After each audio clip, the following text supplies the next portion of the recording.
بسم اللہ الرحمن الرحیم۔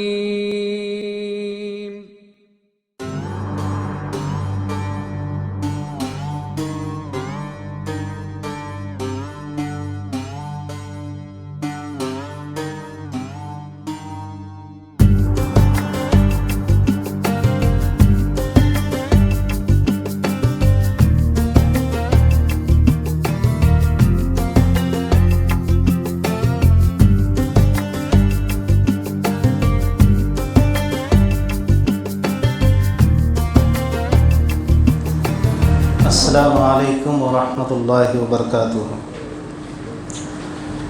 الحمد للہ رب العالمین والصلاة والسلام علی سید الانبیاء والمرسلین نبینا محمد وعلی آلہ وصحبہ اجمعین الی یوم الدین، اما بعد۔ اعوذ باللہ من الشیطان الرجیم، بسم اللہ الرحمن الرحیم۔ ان اللہ وملائکتہ یصلون علی النبی یا ایہا الذین آمنوا صلوا علیہ وسلموا تسلیما۔ اللہم صل علی سیدنا وشفیعنا وحبیبنا ونبینا ومولانا محمد وبارک وسلم۔ وقال اللہ سبحانہ وتعالی سبحان الذي اسرى بعبده ليلا من المسجد الحرام الى المسجد الاقصى الذي باركنا حوله الى آخر الآیہ۔ صدق اللہ العظیم۔ میرے محترم بھائیوں، دوستوں، بزرگوں، عزیز نوجوان ساتھیوں، موجودہ حالات آپ جانتے ہیں کہ فلسطین میں جو حالات بنے ہوئے ہیں، ان حالات کو لے کر ہمارے بہت سارے نوجوانوں کے ذہنوں میں، ادھیڑ عمر والوں کے ذہنوں میں یہ بات آتی ہے کہ بھائی آخر یہ مسئلہ کیا ہے۔ بہت ساروں کے علم میں تو ہوگا، لیکن ایسی بھی ایک تعداد نکلتی ہے جو ان تمام حقائق سے، واقعات سے اور اس کی جو اپنی نوعیت ہے اسلامی پس منظر میں، اس سے نابلد ہے، ناآشنا ہے۔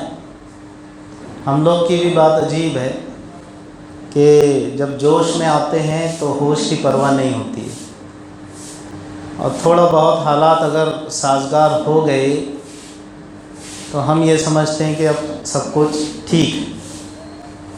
ملا کو جو ہے ہند میں سجدے کی اجازت، ناداں یہ سمجھتا ہے کہ اسلام ہے آزاد، ہے مملکت ہند میں کچھ اور تماشا، اسلام ہے محبوس، مسلمان ہے آزاد۔ ابھی علامہ اقبال ہیں، ان کو بھی پڑھا کیجئے، سنا کیجئے۔ ایک صاحب لکھتے ہیں ایشیا ایکسپریس میں، پیام اقبال ایک چھوٹا سا کالم رہتا ہے اور 2-4-5 سطروں پر مشتمل اس کی عام فہم تشریح ہوتی ہے، وہ بھی دیکھ لیا کریں آپ۔ تو اس وقت کی جو صورتحال ہے وہ یہ ہے کہ ہم جانتے ہی نہیں ہیں ٹھیک سے کہ بھئی مسئلہ کیا ہے۔ اس کی ایک وجہ تو یہ بھی ہے کہ وائے ناکامی متائے کارواں جاتا رہا، کارواں کے دل سے احساس زیاں جاتا رہا۔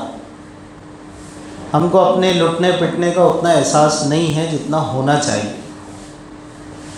نمازیں ہو رہی ہے، اجتماعات ہو رہے ہیں، پروگرامس ہو رہے ہیں، صدقات و خیرات ہو رہے ہیں، حج کا موسم آ جائے اور لاک ڈاؤن نہ ہو تو حج بھی ہو رہا ہے۔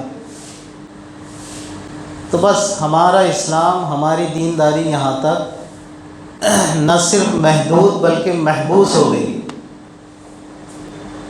اب ان لفظوں کا فرق تو آپ کو جاننا چاہیے کہ بھی محدود اور محبوس میں کیا فرق ہے۔ بندے کے نزدیک محبوس ہو گئی، یعنی ہم اسی میں گھر گئے ہیں، سمٹ کر رہ گئے ہیں، جبکہ حالات اتنے سنگین ہیں اور اتنی شدت لیے ہوئے ہیں کہ وطن کی فکر کر ناداں مصیبت آنے والی ہے. یا کسی شاعر نے کہا کہ ان کو مستقبل دوراں کی خبر ہوتی ہے جن کی حالات پہ ہر وقت نظر ہوتی ہے. ایک ہی چیز. علامہ اقبال ہی نے کہا کہ احساس عنایت کر آثار مصیبت کا، امروز کی شورش میں اندیشہ فردا دے. تو مسلمان بے خبری کی زندگی جیے، مومن مطمئن ہو کر زندگی گزارے، یہ محال ہے. اس لیے کہ مسافر جو ہوتا ہے وہ ہر وقت اپنی منزل کو پانے کے لیے بےتاب رہتا ہے، کوشاں رہتا ہے. اس کے ہر وقت یہ کوشش ہوتی ہے کہ میں منزل پر بہت اچھے سے خیریت کے ساتھ اور جلد از جلد پہنچ جاؤں. ہم لوگ ایسا مطمئن ہیں کہ بھائی سب کچھ تو ٹھیک چل رہا ہے جی، بچے کو نوکری لگ گئی، بچے نے اپنی ایک دکان سنبھال لی، اور ماشاءاللہ بچیاں کی بھی شادی وادی ہو گئی، تو بزرگوار نے صف اول پکڑ لی اور بس اپنی عبادت، تسبیحات، کچھ نفلیں، صدقات و خیرات پر مطمئن ہو گئے. اب بڑوں نے اگر یہ پالیسی اختیار کی تو ہم لوگ بھی اگر ان کے نقش قدم پر چلتے ہوئے یہ سمجھ رہے ہوں کہ اسی کا نام زندگی ہے تو یہ دھوکہ ہے، اس کا نام زندگی نہیں. اللہ رب العزت نے ہم کو دنیا میں بھیجا ہی اس لیے ہے کہ ہم دنیا میں رہ کر اللہ کو راضی کرنے والے اعمال میں لگے رہیں. تو اللہ کو راضی کرنے والے اعمال صرف نماز، روزہ، حج، زکوٰۃ، عید منا لیا، نئے کپڑے بنا لیے، ایک دوسرے کو گریٹ کر لیا، یہ نہیں ہے، بلکہ امت پر آنے والے جملہ حالات سے باخبری اور جتنے چیلنجز دنیا میں درپیش ہیں امت مسلمہ کے لیے، اس کے سامنے ان کا تدارک کیا ہو سکتا ہے، ان کا علاج کیا ہو سکتا ہے، یہ بھی ہماری دینی، ایمانی، اسلامی ذمہ داری ہے. چنانچہ جب بات ہوتی ہے فلسطین کی، مسجد اقصیٰ کی اور بیت المقدس کی، تو ہماری نئی نسل ٹھیک سے جانتی نہیں ہے کہ بھئی یہ سب کیا ہے. افسوس کے ساتھ کہنا پڑتا ہے کہ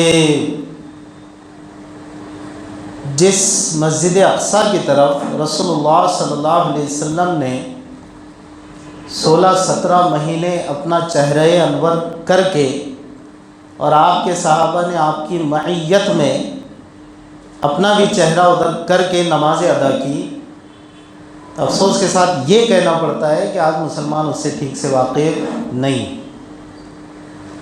شب معراج میں مجھ جیسے مولوی یا مجھ جیسے سے ہٹ کر اور مولوی آپ کو 1 بجے رات تک، 2 بجے رات تک خوب سناتے ہیں واقعہ، سبحان الذی اسریٰ بعبدہ لیلا من المسجد الحرام الی المسجد الاقصیٰ الذی بارکنا حولہ. یہ واقعہ ہم سنتے ہیں، سر دھنتے ہیں، اچھی بات ہے، عشق رسول کا تقاضا ہے. لیکن میں عرض کرتا ہوں کہ ایک ہے واقعہ معراج، واقعہ معراج تو ہم سنتے ہیں، اور ایک ہے مقام معراج کہ جہاں سے رسول اللہ صلی اللہ علیہ وسلم کو آسمانی دنیا کا سفر کرایا گیا. 2 پارٹ بنتے ہیں واقعہ معراج میں. ایک پارٹ بنتا ہے مسجد حرام سے لے کر مسجد اقصیٰ تک کا سفر، اور دوسرا پارٹ مسجد اقصیٰ سے آسمانی دنیا کا سفر. پہلے پارٹ کو اسراء کہتے ہیں، سبحان الذی اسریٰ بعبدہ لیلا من المسجد الحرام الی المسجد الاقصیٰ، اس حصے کو کہتے ہیں اسراء. اور دوسرا پارٹ ہے معراج، وہ ہے یعنی مسجد اقصیٰ سے لے کر اب آسمانی دنیا تک، کہہ لیجئے کہ خداوند قدوس کے عرش تک، سدرۃ المنتہا تک، اور ایک مسلک کے مطابق دیدار خداوندی تک. یہ سفر جو رسول اللہ صلی اللہ علیہ وسلم نے طے فرمایا، یہ سٹارٹ ہوتا ہے، یہ شروع ہوتا ہے مسجد اقصیٰ سے۔ ہم پورا واقعہ تو سنتے ہیں، اور پورے واقعے کو عرفاً بہرحال واقعہ معراج کہا جاتا ہے، لیکن یہ والا پارٹ کہ جہاں سے رسول اللہ صلی اللہ علیہ وسلم کو آسمانی دنیا پر بلایا گیا، اس کو کہیں گے مقام معراج۔ اور مقام معراج کے سلسلے میں ہم اتنے جذباتی یا حساس، جتنا ہم کو احساس ہونا چاہیے اتنے ہم نظر نہیں آتے۔ کیوں؟ اس لیے کہ بھائی مولانا میٹھی میٹھی بات کرو۔ کیسی بات کرو؟ میٹھی میٹھی۔ اگر تیز بولو گے، وہ تیز نہیں ہوتی ہے، لوگ سمجھتے ہیں کہ تیز ہے، وہ تیز نہیں ہوتی ہے، وہ حقیقت ہوتی ہے۔ لیکن چونکہ برسہ برس سے ہمارے کانوں میں وہ سر الاپا گیا اور اس طرح کی مٹھاسیں اونڈیلی گئی، جیسا کہ اقبال نے کہا نا کہ مست رکھو ذکر و فکر صبح گاہی میں اسے، اور پختہ کر دو تم مزاج خانقاہی میں اسے۔ تو یہ جو مزاج خانقاہی والا مزاج ہے، اس میں چونکہ آدمی کو راحت محسوس ہوتی ہے، عافیت میں آدمی اپنے آپ کو کمفرٹیبل فیل کرتا ہے، تو ایک زمانے سے کمفرٹ زون میں رہنے کی عادت پڑ گئی ہم کو، جس کی وجہ سے نہ ہم اسلامی قیادت کی بات اس پس منظر میں کہ اقامت دین ہو، اللہ کی زمین پر اللہ کا قانون ہو، یہ بات ہمارے پلے ذرا جلدی سے پڑتی نہیں، جبکہ حقیقت یہ ہے کہ میرے بھائی، اللہ نے ہم کو بھیجا ہی اس لیے ہے دنیا میں کہ ہم اللہ کے دین پر چلے بھی اور اللہ کے بندوں کو چلانے کی فکر میں لگے بھی۔ بات آئی سمجھ میں؟ ہم خود چلے بھی اور اللہ کے بندوں کو چلانے کی فکر میں لگے بھی۔ اب اس کے لیے جو بھی وسائل اور ذرائع ہو سکتے ہیں، چاہے وہ تبلیغ کا ذریعہ ہو، دعوت کا ذریعہ ہو، جلسوں کا ذریعہ ہو، اجتماعات کا ذریعہ ہو، یہ سارے ذرائع تو ہیں اس کے، پڑھنا پڑھانا ہو، تعلیم و تعلم ہو، مدارس کا قیام ہو، مساجد میں بیانات ہوں۔ لیکن ایک وقت ایسا آتا ہے کہ آپ کو اس وقت اس کے اوپر کی چیزیں یا اس سے ہٹ کر کچھ چیزوں کا استعمال کرنا پڑتا ہے۔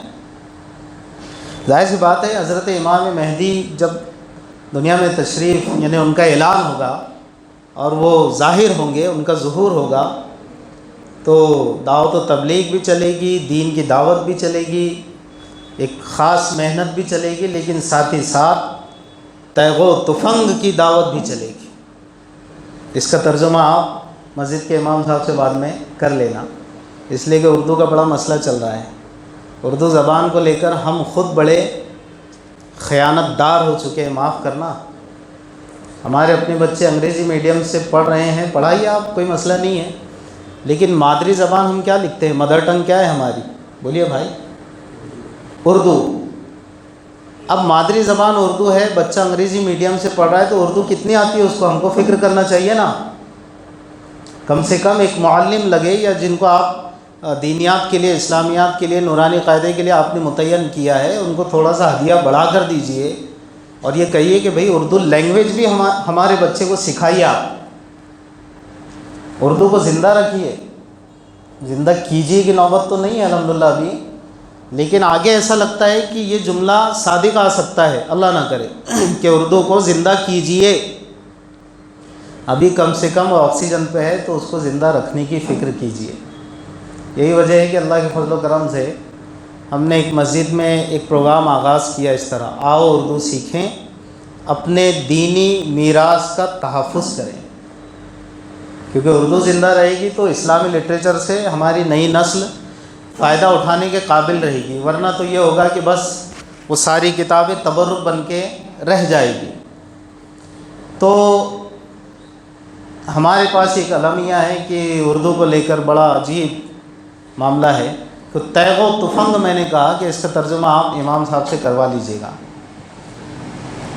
تو یہ دعوتی سارے اسباب ہیں، وہ وقت بھی آئے گا جب ان تمام چیزوں کی بہرحال ضرورت پڑے گی۔ تو میں یہ بات عرض کر رہا ہوں کہ واقعے معراج کو لے کر ہم جتنے جذباتی ہیں، مقام معراج کو لے کر اتنے جذباتی نہیں ہیں۔ جبکہ ہونا یہ چاہیے کہ جس طرح ہم سنتے ہیں مسجد اقصیٰ، بیت المقدس، تو آخر جہاں سے میرے سرکار کو صلی اللہ علیہ وسلم معراج کا سفر اللہ نے کروایا تھا، وہ مقام کہاں ہے؟ اس کی حیثیت کیا ہے؟ وہ آج کس کے کنٹرول میں ہے؟ کیا وہ مسلمانوں کے کنٹرول میں ہے؟ کیا اتنی متبرک جگہ، اتنی مقدس جگہ کیا آج ہمارے قبضے میں ہے؟ جواب اس سے ملے گا آپ کو کہ اللہ نور سے بھر دے سلطان صلاح الدین ایوبی کی قبر کو، کہ انہوں نے تو صلیبی جنگوں کے ذریعے سے وہ جو جنگیں چھڑی اور اس وقت انہوں نے اسلام کا پرچم بلند کیا سلطان صلاح الدین ایوبی نے، تو مسلمانوں کو حوالے کر دیا تھا اور ایک لمبے وقت تک مسلمانوں کے قبضے میں رہی۔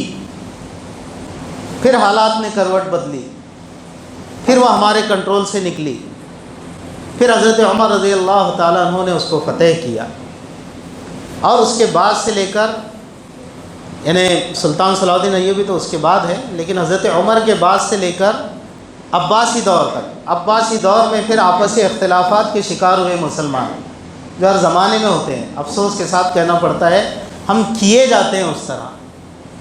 پھر ہمارے کنٹرول سے گئی، سلطان صلاح الدین ایوبی نے اس کو کیپچر کیا دوبارہ اور پھر مسلمانوں کے حوالے کیا، تو ترکی سلطنت تک، بلکہ ترکی خلافت تک وہ مسلمانوں کے کنٹرول میں رہے، اور 1917 تک وہ ہمارے کنٹرول میں رہتے ہوئے وہاں ساری پوری آب و تاب کے ساتھ مسلمان عبادتیں کرتے ہوئے اپنی زندگی سکون کے ساتھ بسر کر رہے تھے۔ لیکن 1917 میں آپ جانتے ہیں کہ پہلی جنگ عظیم ہوئی، اور اس وقت ترکی خلافت کا شیرازہ، خلافت عثمانیہ کا شیرازہ بکھر گیا، بکھیر دیا گیا۔ میں اسی موقع پہ کہتا ہوں کہ ہم لوگ ایک کام بہت اچھا کرتے ہیں، وہ ہے آپس میں لڑنا۔ یہ کام بہت اچھا آتا ہے ہم کو، اور بنیادیں کیا ہوتی ہے ہماری؟ مسلک، رفع دین، آمین زور سے بولنا کہ نہیں بولنا، سلام کھڑے ہو کے پڑھنا کہ بیٹھ کے پڑھنا، اور کتنے پیر پھیلانا، یہاں ہاتھ باندھنا کہ وہاں باندھنا۔ تعجب ہے اس قوم پر کہ یہ وہ جزئیات ہے کہ جس کے بغیر بھی نماز ہو جاتی ہے۔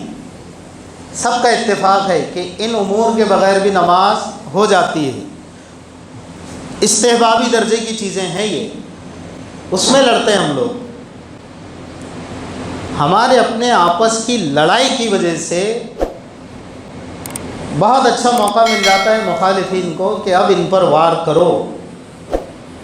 خلافت عثمانیہ کا شیرازہ یوں بکھیرا گیا کہ لارنس آف عربیہ نامی شخص کو بھیجا گیا، باقاعدہ اسلامی چولا اس نے پہنا، اور پھر عربوں سے یہ کہا کہ بھئی تم تو عرب ہو، حکومت کی ذمہ داری اور زمام کاری تمہارے حوالے ہونی چاہیے، یہ کیا تم نے ترکوں کو مان لیا؟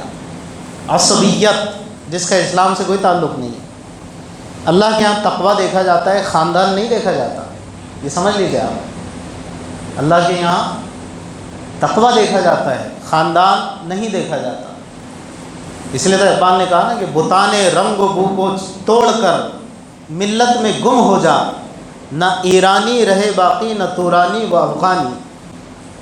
کلمے کی بنیاد پر ہم ایک ہیں۔ حضرت نبی کریم صلی اللہ علیہ وسلم نے ہم سب کو ایک بنایا ہے۔ جب تک مسلمان اس کا لحاظ کرے گا تو وہ ایک زنجیر میں، بلکہ ایک لڑی میں پرویا ہوا رہے گا، ایک موتی کی طرح۔ اور جب عصبیت آئے گی، علاقیت کی ہو، برادری کی ہو، خاندانوں کی ہو، بہت افسوس کے ساتھ کہنا پڑتا ہے، میں اس لیے اس پر زور دے رہا ہوں کہ ہمارے پاس بھی یہ چیز پائی جاتی ہے۔ ارے وہ وہاں باہر کے آئے گئے، ارے وہ یہاں کا نہیں ہے، ارے ہم اورنگ آباد کے ہیں، وہ پراپر نہیں ہے۔ ارے بھائی کہیں کا بھی ہونے دو نا، اگر وہ مسلمان ہے تو ہمارے لیے برابر کا حق رکھتا ہے، ہمارا ایمانی بھائی۔ اس کو عام کیجیے۔ تعصبات کی بنیاد پر اگر ہم لوگ جماعتوں میں، گروہوں میں تبدیل ہو گئے تو سن لیجئے کہ پھر ہم چھوٹی سے چھوٹی طاقت سے بھی ہار سکتے ہیں۔ اور اگر سیسہ پلائی ہوئی دیوار کی طرح ہو گئے، اخوت، بھائی چارگی، محبت، کلمے کی بنیاد پر، ایمان کی بنیاد پر تو ہم نے دنیا کی بڑے سے بڑی طاقتوں کو شکست دی. یہ تاریخ رہی ہے ہماری. قیصر و کسریٰ کو ہم نے شکست دی، یہ ہماری تاریخ رہی. تو یہ جو عثمانی سلطنت کی میں بات کر رہا ہوں، 1917 میں اس کا شیرازہ بکھیرا گیا، اور پھر اس کے بعد سے ہمارے کنٹرول سے مسجد اقصیٰ لے لی گئی. 1917 کے بعد وہ حالات بنے دنیا میں پریپلانڈ کہ بھئی ایک خاص نسل کے لوگوں کو آباد کرنا ہے فلسطین میں، اور صرف آبادی کی بنیاد پر، آن دا بیسس آف سمپتھی، کہ بھئی یہ لوگ ادھر ادھر بھٹک رہے پوری دنیا میں، تو ان کو لاؤ یہاں پر آباد کرو. آباد کیا گیا. اور کیا خبر تھی کہ بھئی یہ آبادی کے نام پر ایک ملک کی تشکیل ہو رہی ہے. اور پھر ہوا ایسا کہ باقاعدہ 1948 میں ایک ناجائز ملک کا اعلان کیا گیا دنیا کے نقشے پر. ناجائز کیوں کہا میں نے؟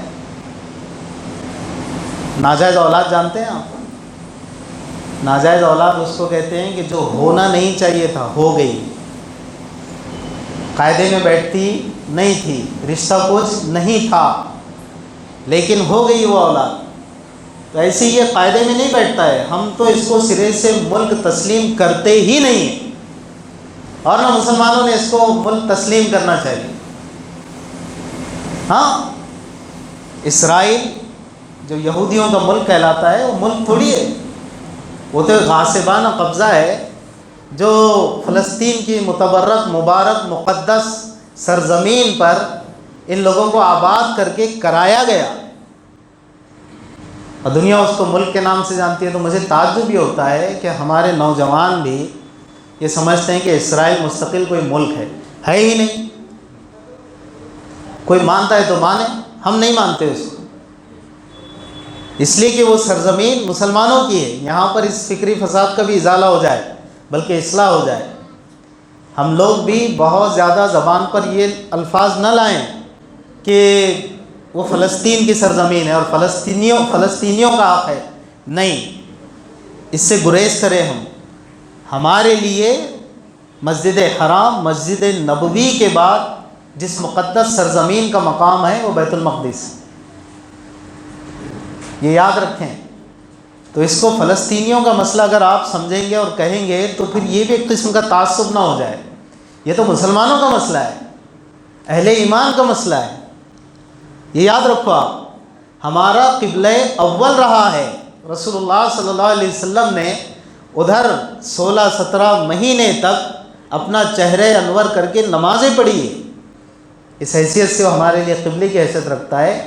ٹھیک ہے کہ اس کے بعد کعبۃ اللہ کو قبلہ قرار دیا گیا، لیکن آج بھی مسجد حرام، مسجد نبوی اور تیسرا مقام ہمارے لیے بیت المقدس رکھتا ہے. اور اس کو بیت المقدس کہا جائے، یروشلم، یہ ہمارا لفظ نہیں ہے. دنیا والے کہتے ہیں، کہتے رہیں. ہمارے لیے جو لفظ ہے وہ ہے بیت المقدس.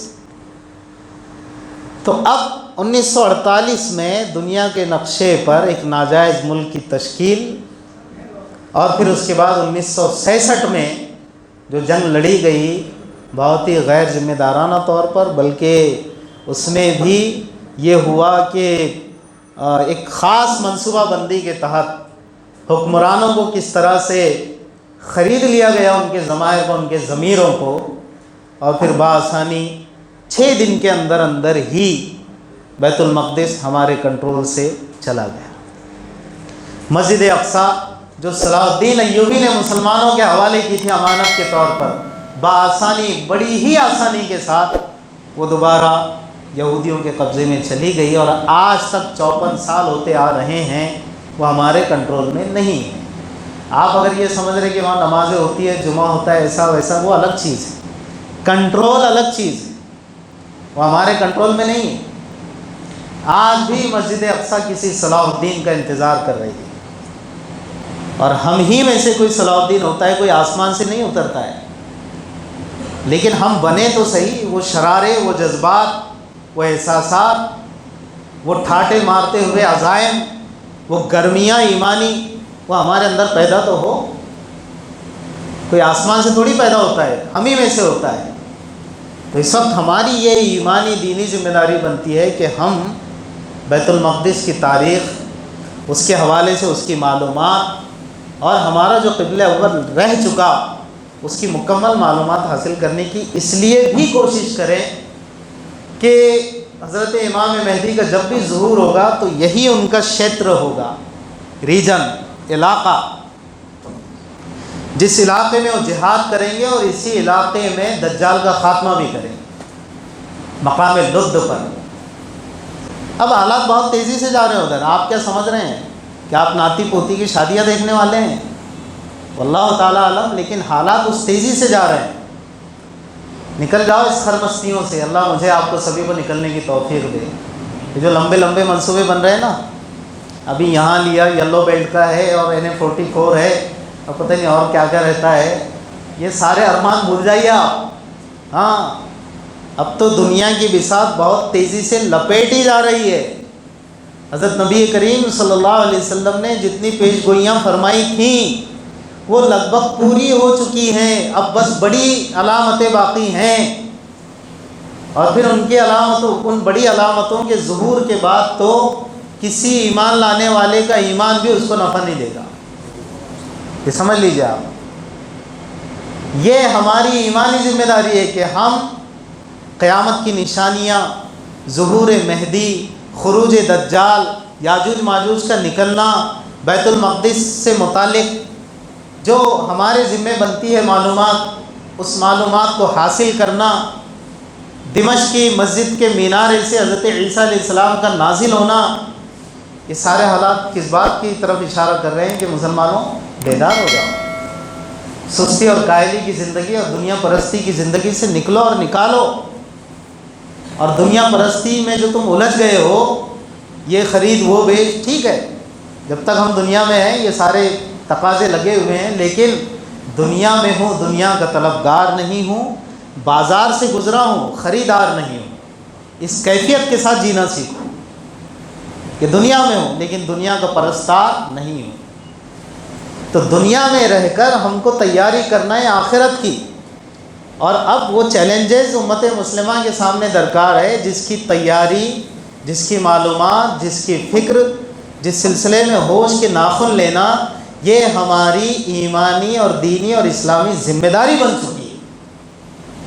اگر ہم سمجھیں کہ غفلت سے جیتے رہیں گے تو یاد رکھو پھر پیس لیے جاؤ گے، پیس لیے جاؤ گے، اور ہوش بھی نہیں رہیں گے کہ کہاں پیس لیے گئے۔ اس سلسلے کی بات ہمارے ذہن میں رہنا چاہیے کہ پیغمبر خدا صلی اللہ علیہ وسلم نے اس روئے زمین کا سب سے بڑا فتنہ دجال کو قرار دیا ہے، یعنی روئے زمین پر دجال سے بڑا کوئی فتنہ نہیں ہے۔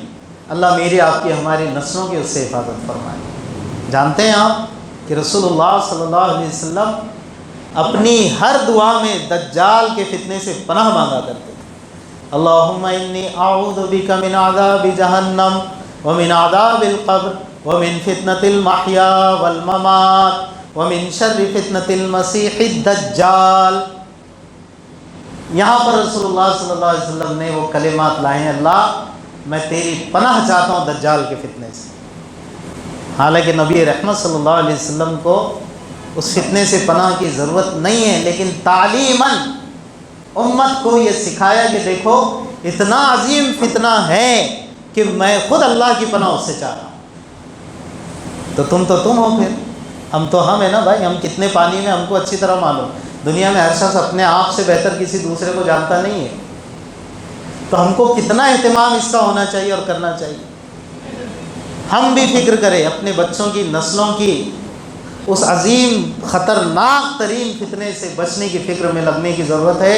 دعا بھی کرنا چاہیے، اور کم سے کم جو ایک خاص رسول اللہ صلی اللہ علیہ وسلم نے عمل دیا اس سے بچنے کے لیے میں آپ کو گفٹ کر رہا ہوں۔ آج ہمارے پاس یہ تحفے رہتے ہیں، آپ کے پاس کیا تحفے رہتے ہیں مولانا دینے کے لیے؟ عطر کی شیشی، رومال، ایک آدھا جوڑا، جی ٹھیک ہے نا، وہ کوئی بات نہیں، اظہار محبت ہے، یا اس کے علاوہ بھی دیتے ہیں لوگ دینے والے جس کے سلسلے میں ان کے دل میں محبت ہوتی ہے۔ میں کوئی تشکیل نہیں کر رہا ہوں، بے فکر رہے ہیں، لیکن جس کے پاس جو ہوتا ہے وہ دیتا ہے۔ ہم جیسے طلباء کے جو ہدیے ہوتے ہیں آپ لوگوں کے لیے، وہ علمی ہدیے ہوتے ہیں، دعائی ہدیے ہوتے ہیں، اسلامی ہدیے ہوتے ہیں، وہ ہدیہ میں آپ کو دے رہا ہوں اس شرط پر، بلکہ اس گزارش پر کہ آپ ضرور اس کو قبول بھی کریں گے اور اس ہدیے کا استعمال کریں گے انشاءاللہ۔ بولیے، وہ ہدیہ یہ ہے کہ ہر جمعے کو پابندی کے ساتھ جو بندہ مومن سورہ کہف کی تلاوت کرے گا، اللہ اس کو دجال کے فتنے سے محفوظ کر لے گا۔ یہ پیارے نبی کی پیاری بشارت ہے، گارنٹی ہے یہ رسول اللہ صلی اللہ علیہ وسلم۔ کریں گے اہتمام انشاءاللہ؟ 20 منٹ لگیں گے اگر آپ پڑھنے بیٹھیں گے۔ میں تو کہتا ہوں ابھی یہ بقیہ سنن و نوافل کے بعد عصر پڑھ کے جانا پھر، ٹھیک ہے؟ 20 منٹ لگیں گے، لیکن آپ 2-4 ہفتے جب پڑھنا شروع کر دیں گے پابندی کے ساتھ، ہر جمعے کو سورج ڈھلنے سے پہلے پڑھ لیجئے، یا بہتر وقت ہے کہ نماز، یہ جو جمعے کی نماز ہم پڑھتے ہیں اس کے بعد ہی پڑھ لیجئے، کائے کے لیے اس کو پینڈنگ میں ڈالنا، پینڈنگ میں ڈالو گے تو رہ جائے گی۔ لیکن اگر کوئی مان لیجئے نہیں پڑھ سکا تو سورج ڈھلنے سے پہلے ضرور پڑھ لینا، لیکن بہتر وقت اس کا ٹائمنگ ایڈجسٹ کرنے کے حساب سے متصلاً پڑھ لیجئے جمعے کے بعد ہی بقیہ سنن و نوافل کے۔ تو اگر آپ ریگولر پڑھنے والے بن گئے تو آپ دیکھیں گے کہ انشاءاللہ جہاں پہلے 20 منٹ لگ رہے تھے، پھر اس کے بعد 18 لگیں گے، 16 لگیں گے، 15 لگیں گے، الحمدللہ 12 منٹ میں تو ہو ہی جاتی ہے۔ پھر اس کے بعد تو بتاؤ بھائی کہ 12 منٹ 15 منٹ دجال کے فتنے سے تحفظ کے لیے کیا ہم اتنا وقت نہیں نکال سکتے؟ سارے نکالیں گے انشاءاللہ۔ ہدیہ پسند آیا نا، قبول بھی کر لیا آپ نے، مجھے بھی دعا میں یاد رکھنا۔ تو بھائی بات یہ ہے کہ حالات بہت تیزی سے اس کی طرف جا رہے ہیں۔ انشاءاللہ کچھ بات اور ہے جو رکھ رہا ہوں آپ کے سامنے، لیکن آپ جانتے ہیں کہ اس مسجد میں بہت سارے شعبے چلتے ہیں اور رفاع عامہ کے کام چلتے ہیں، جو اس امت کا خاص وتیرہ ہے۔ یہ ہم ہی لوگ ہیں جو اوروں کے لیے جینا جانتے ہیں۔ لاک ڈاؤن میں ہمارے نوجوانوں نے، NGOز نے، تنظیموں نے، تحریکوں نے جو کام کیا ہے، قابل ستائش، اللہ اس کو قبول فرمائے۔ حالانکہ یہ کام تو وہ جو بیٹھے ہوئے ہیں گھر سے باہر ہی نہیں نکل رہے، ان کے ریلیاں کرنے نکل رہے، دوسرے کاموں سے نہیں نکلتے ہو، بس خالی وہاں سے بہت اچھا ہمارے NGOز نے کام کیا، اتنا بولنا آتا ان کو۔ ٹھیک ہے، ہم اس کے لیے تھوڑی کر رہے ہیں، ہم تو اللہ کے لیے کرتے ہیں، اللہ تعالیٰ قبول فرمائے۔ تو یہ اس امت کا خاصہ ہے، ہماری پہچان ہے کہ ہم اوروں کے لیے جینا جانتے ہیں اور جیتے بھی ہیں الحمدللہ۔ چنانچہ آپ دیکھتے ہیں کہ یہاں پر بہت سارے شعبے چلتے ہیں، ان شعبوں کے لیے ظاہر سی بات ہے کہ آپ کا ہی کنٹریبیوشن ہوتا ہے۔ آپ جتنا بڑھ کر دو گے وہ شعبے اتنے اچھے طریقے سے رن ہوں گے، چلیں گے۔ اور ساتھ ہی ساتھ میں آپ کو بتاتا چلوں کہ تھوڑا سا اس سلسلے میں ذرا کچھ کمی آئی ہے، مجھے جو علم ہوا ہے، یہ معلومات دی گئی ہے کہ بھائی تھوڑا سا شاید لاک ڈاؤن سے سب پریشان ہیں، تو ادھر بھی لاک ڈاؤن لگ گیا ذرا سا، اس کا اثر ادھر بھی دکھ رہا ہے۔ نہیں، دکھنے مت دیجیے، آپ اپنے جو دیتے ہیں پورے جذبے کے ساتھ دیجیے، بڑھ کے دیجیے، 5-10 روپے زیادہ بڑھ کے دیجیے، تاکہ وہ کلیکشن مینٹین ہو اور سارے کام بحسن و خوبی چلے۔ دیکھیے بھائی، یہ جو ہم دیتے ہیں نا، یہی اصل ہے ہمارا، جو ہم نے کھا لیا، پی لیا، پہن لیا، دنیا میں خرچ کر لیا، وہ تو ہو گیا خرچ، وہ ڈپازٹ تھوڑی ہوا۔ لیکن جو ہم مساجد میں، مدارس میں، دینی کاموں میں، انسانوں کی فلاح بہبودی کے کاموں میں، رفاع عام کے کاموں میں جو ہم خرچ کرتے ہیں نا، اللہ کے یہاں یہ ڈپازٹ ہوتا ہے۔ ہاں، تو یہ سمجھ کر کہ بھئی چلو اپنے لیے ثواب جاریہ، اپنے مرحومین کے لیے ایصال ثواب، یا اسی طرح میں تو ایک عجیب اینگل کی بات کرتا ہوں ایسے موقع پر، اپنے گناہوں کا کفارہ۔ میرے جیسے لوگ پلس میں نہیں ہیں کہ بھئی میں اگر 100 روپے دے دوں گا ابھی تو میں پلس میں چلا گیا، نہیں۔ وہ جو بوجھ گناہوں کا، کوتاہیوں کا، نمازیں چھوڑ دی، نافرمانیاں کر لیا، الیاذ باللہ، اللہ کی پناہ، 100 بار پناہ، وہ جو گناہوں کا بوجھ اور پہاڑ میرے سر پر مسلط ہو چکا ہے، اس وزن کی کمی کے لیے میں راہ خدا میں صدقہ کروں۔ یہ ہمارا جو ہے زاویہ نگاہ ہونا چاہیے۔ تو آپ دیکھیں گے کہ انشاءاللہ اللہ تعالیٰ گناہوں کو بھی معاف کریں گے اور نیکیوں کی توفیق دے دیں گے۔ تو اس اعتبار سے زیادہ تعاون کیجئے، آپ تک ذمہ دار پہنچ رہے ہیں انشاءاللہ۔ درود پاک پڑھ لیجئے ایک مرتبہ، اللہم صلی علی محمد وعلی آل محمد وبارک وسلم۔ تو یہ بات جو آخر میں عرض کر رہا ہوں کہ اللہ رب العزت نے اس امت کو اس کے بچاؤ کی تدبیر بھی بتائی بزبان مصطفیٰ صلی اللہ علیہ وسلم۔ کہ جو بندہ مومن سورہ کہف کی جمعہ کے دن پابندی سے تلاوت کرے گا، اللہ رب العزت اس کو دجال کے فتنے سے محفوظ رکھے گا۔ اس کو تا دم حیات اپنی زندگی کا وظیفہ بنا لیجئے انشاءاللہ، کہ جب تک ہم زندہ ہیں ہر جمعے کو سورہ کہف کی تلاوت ضرور کرتے رہیں گے انشاءاللہ۔ اب آئیے، جو میں نے جہاں سے بات کا آغاز کیا تھا کہ ہمارا نوجوان یہ جانتا ہی نہیں کہ بھی فلسطین کیا ہے، بیت المقدس کیا ہے، مسجد اقصیٰ کیا ہے۔ معراج واقع معراج کو لے کر بہت ایموشنل، جذباتی، لیکن مقام معراج کو لے کر کہ یار میرے پیغمبر، میرے سرکار، میرے آقا، خدا کے حبیب و لاڈلے اور پیارے جناب رسول اللہ صلی اللہ علیہ وسلم جس مقام سے عرش تک تشریف لے گئے، وہ مقام تو آج ہمارے کنٹرول میں ہے ہی نہیں۔ 27 نصب میں کیا ہوتا ہے حافظ صاحب؟ ماشاء اللہ ماشاء اللہ، آنکھیں بہتی ہے اور دل پسیج جاتا ہے عشق مصطفیٰ میں جب سنانے والا ایک بہترین انداز سے سناتا ہے، وہ بھی ضروری ہے۔ لیکن اے کاش کہ ہم پچھلے کئی سالوں سے یہ بھی کہتے مجھ جیسے لوگ کہ اے مسلمانوں، اے لوگوں، جس مقام سے میرے نبی کو معراج ہوئی یہ بھی سن لو کہ وہ آج ہمارے کنٹرول میں نہیں ہے۔ ہم کو ایسا لگتا ہے کہ واقعی معراج ہو رہا ہے ایک کہانی کے طور پہ، نعوذ باللہ ہم سن لیتے ہیں، اور بس تھوڑا سا مسجدیں سجا لی، لائٹنگیں لگا لی، مٹھائیاں بانٹ لی، رات بھر مسجد میں گزار لی، اس پر اطمینان کر لیا، جبکہ وہ مقام ہمارے قبضے میں آج نہیں ہے۔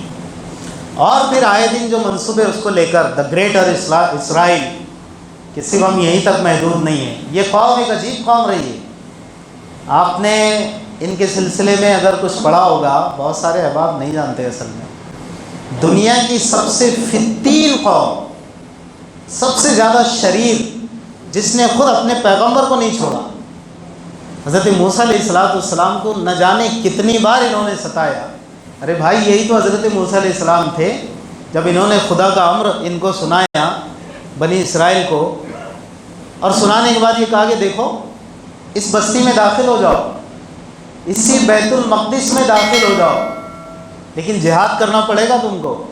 انہوں نے کیا جواب دیا تھا؟ اذهب انت وربك فقاتلا انا هاهنا قاعدون۔ ہم نہیں لڑنے والے، آپ جاؤ، آپ کا خدا لڑے۔ نعوذ باللہ، وقت کے پیغمبر کو جواب دے رہے ہیں۔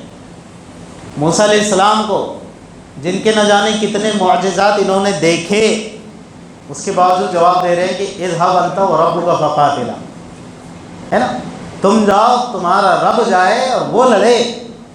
انا ہاہنا قاعدون، ہم تو یہیں بیٹھے رہیں گے۔ آج کیوں گھس گئے بھائی؟ گھسایا گیا۔